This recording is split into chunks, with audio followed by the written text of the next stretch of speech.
Hello दोस्तों, हम लोग कंटिन्यू करते हैं अपना चैप्टर सेल जो कि क्लास 11th का है। आज के लेक्चर में हम लोग आगे बढ़ेंगे। पीछे हम लोग पढ़ लिए थे सेल मेम्ब्रेन तक। अब हम लोग इंडो मेम्ब्रेन सिस्टम पढ़ेंगे। पहले हम लोग सेल का फिगर बना लेते हैं। ये है सेल, ठीक है। इसके अंदर ये रहा न्यूक्लियस। आप बाकी ऐसे ही बहुत सारे ऑर्गन्स हैं इसमें, ठीक है। इनके बीच में पाया जाता है एक डेंस फ्लूइडिक लाइक मटेरियल जिसको हम लोग बोलते हैं साइटोप्लाज्म।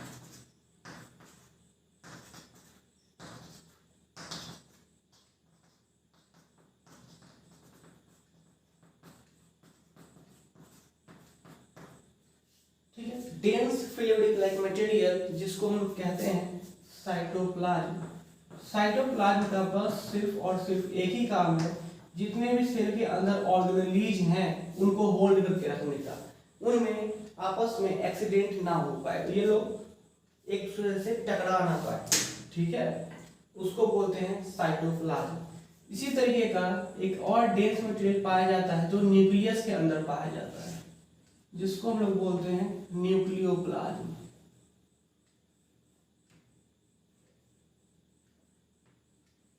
ठीक है, इन दोनों को आपस में मिला के हम लोग बोलते हैं इनको प्रोटोप्लाज्म।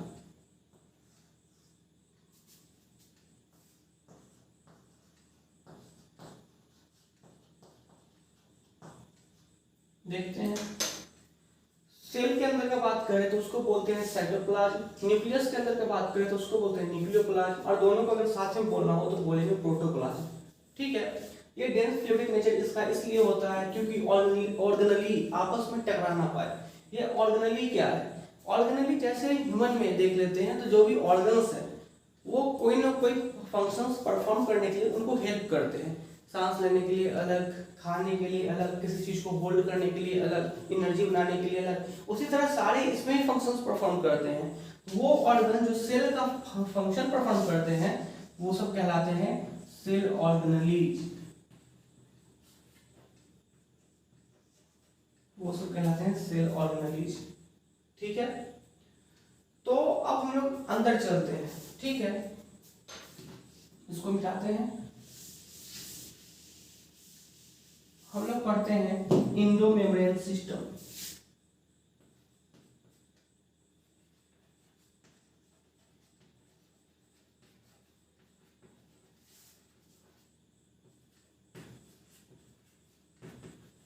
इंडो मेम्ब्रेन सिस्टम, इसमें सबसे पहले हम लोग पढ़ेंगे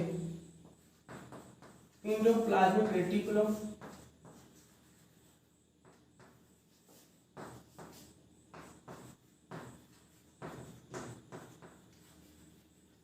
जिसको शॉर्ट में ईआर भी बोलते हैं।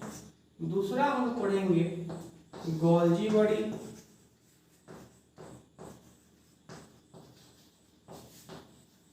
या फिर उसको गोल्जी एपरेटस भी बोलते हैं। तीसरा इसी के साथ हम लोग पढ़ेंगे वैक्यूल्स। चौथा पढ़ेंगे इसी के साथ लाइसोसोम। ठीक है, और भी जितने भी अंदर वो सब इंडो मेम्ब्रेन सिस्टम में आते हैं, लेकिन ये चारों को हम एक साथ जोड़ के पढ़ाएंगे ताकि क्लियर व्यू रहेगा सेल का। अच्छा, इंडो मेम्ब्रेन सिस्टम किसको बोलते हैं, पहले हम ये देख लेते हैं। इंडो मतलब अंदर, मतलब कि इसका बात हो रहा है।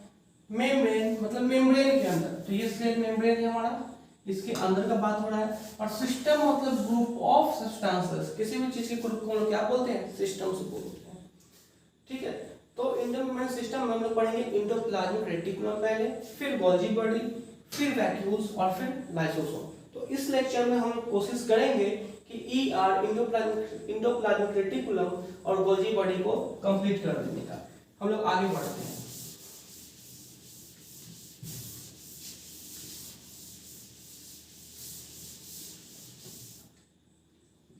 इसके लिए सबसे पहले हम एक सेल बना लेते हैं।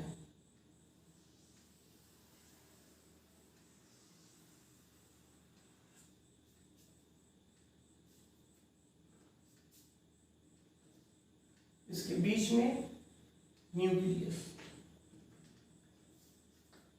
हमारा जो एंडोप्लाज्मिक रेटिकुलम है वो न्यूक्लियस के डबल मेम्ब्रेन बाउंड स्ट्रक्चर से शुरू होता है।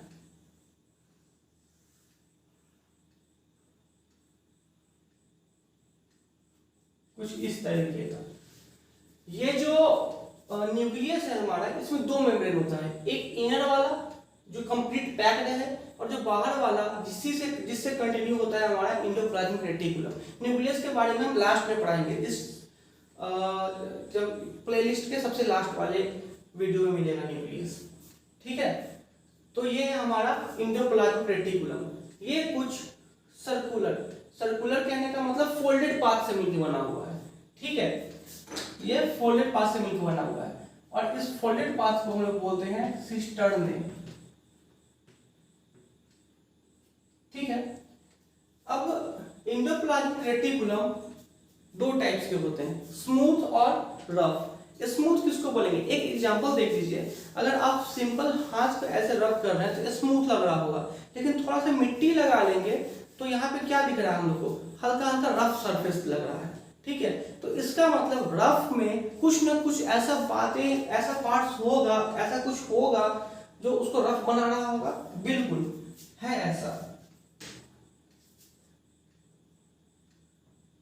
कुछ पार्ट्स पे बना लेते हैं। जो भी रफ एंडोप्लाज्मिक रेटिकुलम होंगे वो न्यूक्लियस के पास वाला जो मेम्ब्रेन बाउंड स्ट्रक्चर है उसी के आसपास होंगे। कुछ ये दिखा, इसके ऊपर कुछ है, वो है क्या, तो वो है प्रोटीन, मतलब कि राइबोसोम। अब प्रोटीन के आ जाने से इतना दूर का जो पार्ट है हमारा वो हो जाएगा रफ एंडोप्लाज्मिक रेटिकुलम। क्यों? क्योंकि ये रेटिकुलम के सरफेस पे आके इसको रफ बना दिया। ठीक है, बाकी जो पार्ट नीचे बचे हैं उनको बोलते हैं हम लोग स्मूथ एंडोप्लाज्मिक रेटिकुलम। ये जो बचा हुआ पार्ट है उसको क्या बोल देंगे, स्मूथ एंडोप्लाज्मिक रेटिकुलम। ठीक है, अब पूछिएगा रफ में है प्रोटीन, लेकिन स्मूथ में क्या है? स्मूथ में पाया जाता है फर्स्ट लिपिड्स और दूसरा स्टेरॉइड्स। लिपिड्स तो क्लियर है, ठीक है, लेकिन स्टेरॉइड क्या है? स्टेरॉइड का काम है डिटॉक्सिफाई करना किसी भी चीज को। ठीक है, स्टेरॉइड का काम है डिटॉक्सिफिकेशन का। जैसे कि हम लोग कुछ भी टॉक्सिक खा लेते हैं या हमारे बॉडी में किसी तरीके से टॉक्सिक चला जाता है, तो डिटॉक्सिफाई कैसे करें? तो ये लीवर करता है ना। मतलब कि एक नॉर्मल जनरल एग्जांपल बता रहे हैं, लीवर ज्यादा से ज्यादा करता है। अगर मान लो कोई इंसान लीकर ले रहा है, टॉक्सिक्स ले रहा है, डिटॉक्सिफाई कैसे होगा? तो वो होता है स्टेरॉइड से ही हो पाता है वो डिटॉक्सिफाई। ठीक है, तो स्मूथ एंडोप्लाज्मिक रेटिकुलम से क्या सिंथेसिस होगा? लिपिड्स और स्टेरॉइड। ठीक है, जो डिटॉक्सिफिकेशन का काम करेगा, और रफ एंडोप्लाज्मिक से सिर्फ और सिर्फ प्रोटीन का सिंथेसाइज होगा। ठीक है, अब यहाँ से सिंथेसाइजेशन होने के बाद ये निकलेंगे और इसके नीचे, किसके नीचे? स्मूथ एंडोप्लाज्मिक रेटिकुलम के नीचे। कहने का मतलब कि एंडोप्लाज्मिक रेटिकुलम के सबसे लास्ट वाले पार्ट में कुछ वेसिकल्स होते हैं, छेद होता है, जिससे ये सिक्रेशंस जो हो रहा है अभी हमारा प्रोटीन का, लिपिड का, स्टेरॉइड का, ये बाहर निकल के आते हैं। ठीक है, तो कुछ इसको एक बार देख लीजिए। इसको मिटा के फिर से एक बार क्या करते हैं, फिगर बनाते हैं जिसमें हम लोग एंडोप्लाज्मिक रेटिकुलम के साथ गोल्जी बॉडी को जोड़ेंगे, लेकिन गोल्जी बॉडी को जोड़ेंगे तो जरूर एंडोप्लाज्मिक रेटिकुलम को उसमें मिनिमाइज करके रखेंगे। तो ये है हमारा न्यूक्लियस।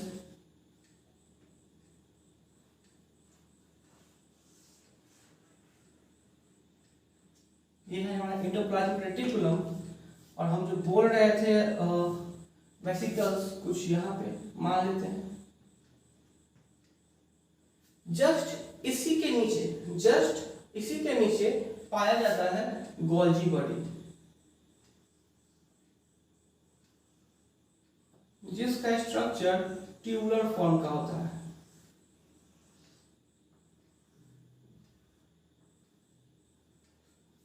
कुछ इस तरीके का स्ट्रक्चर होता है। तो गोल्जी बॉडी के बारे में लिख दें।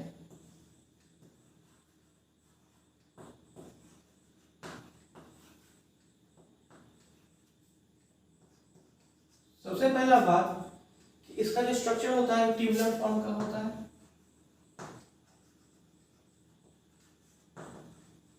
ट्यूबुलर तो शेप के हिसाब से इसका स्ट्रक्चर देख लिए, लेकिन अगर स्पेस के हिसाब से देखें तो सैप लाइक स्ट्रक्चर, मतलब कि इसके अंदर कुछ ना कुछ स्पेस होता है जिसको ये होल्ड करता है।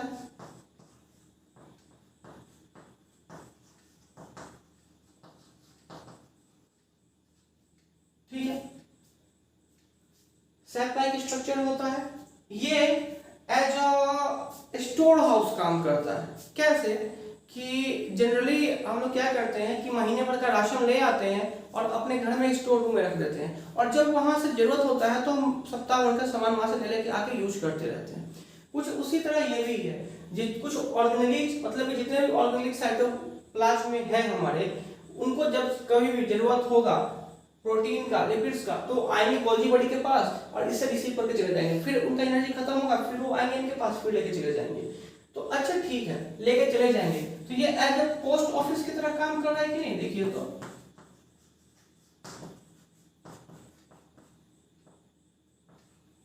Works as a post office. क्यों? क्योंकि मान लीजिए कहीं एक सामान आ रहा है, मतलब कि कैसे बताते, ऐसे मान लेते हैं बेंगलोर से सामान जाना है दिल्ली। ठीक है, तो बेंगलोर से सामान दिल्ली जाना है, तो दिल्ली में कहां कहां जाना है, इस कारण को क्या, इस कारण से मान लेते हैं बेंगलोर से सामान जा रहा है दिल्ली। ठीक है, तो दिल्ली में बहुत जगह ऐसा होगा जहां उसको जाना पड़ेगा उस पोस्ट को। तो पहले तो एक जगह सेंटर पे कहीं जाएगा, तो हाँ वो सेंटर पे जाएगा। तो सेंटर पे वहां जाने के बाद जहां जहां जाना होगा, मतलब जो जो ऑर्गन को जरूरत होगा वो ऑर्गेनली उससे रिसीव कर सकता है वो पोस्ट। बिल्कुल कुछ वैसे ही ये भी काम कर रहा है। ठीक है, अब एक बात यहाँ ये देखिए कि गोल्जी बॉडी एक फेस रिसीव कर रहा है। ठीक है, गोल्जी बॉडी में एक फेस रिसीव कर रहा है प्रोटीन और लिपिड्स को, और एक फेस जो ऑर्गेनिल को दे रहा होगा, ट्रांसपोर्ट कर रहा होगा।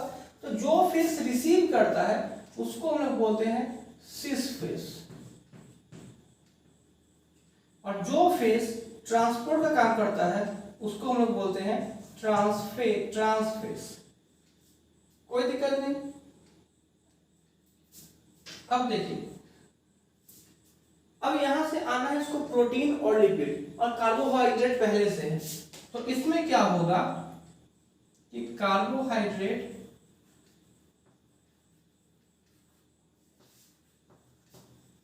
पहले से और ऊपर से आया प्रोटीन। ठीक है, तो अब ये आपको समझ में क्या बना लेगा। तो कार्बोहाइड्रेट के लिए हम लोग क्या वर्ड यूज कर रहे हैं हमेशा? ग्लाइको। ग्लाइको मतलब शुगर। शुगर कहां से आया? कार्बोहाइड्रेट। तो ग्लाइको और क्या साथ में मिल रहा था? प्रोटीन। तो ये ग्लाइको प्रोटीन के फॉर्म में दूसरे ऑर्गेनिज में ट्रांसफर हो पाता है। ये फर्स्ट है, जब प्रोटीन मिलेगा तब। दूसरा, कार्बोहाइड्रेट के साथ क्या मिलने वाला है? लिपिड्स। ठीक है, तो ये क्या बन जाएगा? ग्लाइकोलिपिड। तो कुछ इस तरीके से हम लोग देखें कि सबसे पहले देखें एंडोप्लाज्मिक रेटिकुलम होता क्या है, कितने पार्ट्स होते हैं, और पार्ट्स का काम क्या है। फिर हम लोग देखें गोल्जी बॉडी को, इसका स्ट्रक्चर क्या है, ठीक है, इसका काम क्या है। उसके बाद हम लोग आगे बढ़ते हैं और जानने की कोशिश करते हैं कि अब क्या होता है। तो इसी के नीचे कहीं कुछ वैक्यूल्स पाए जाते हैं और कुछ लाइसोसोम पाए जाते हैं। ठीक है, तो ये वैक्यूल्स और लाइसोसोम के बारे में हम लोग पढ़ेंगे नेक्स्ट लेक्चर। तब तक के लिए धन्यवाद।